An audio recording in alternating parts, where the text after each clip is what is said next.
લખ 84 માં બહુ દિન ભટક્યા, ઘડી ઘડી પશુ અવતારો.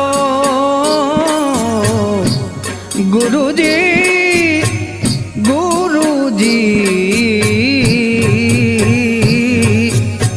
લખ 84 માં બહુ દિન ભટક્યા, ઘડી ઘડી પશુ અવતારો. રામ મળવાનો ગુરુ માર્ગ બતાવો, રામ મળવાનો ગુરુ માર્ગ બતાવો. મટી જાય ઘોર અંધારો, ગુરુજી મારો આવેલો મન કો સુધારો. ગુરુજી મારો આવેલો મન કો સુધારો.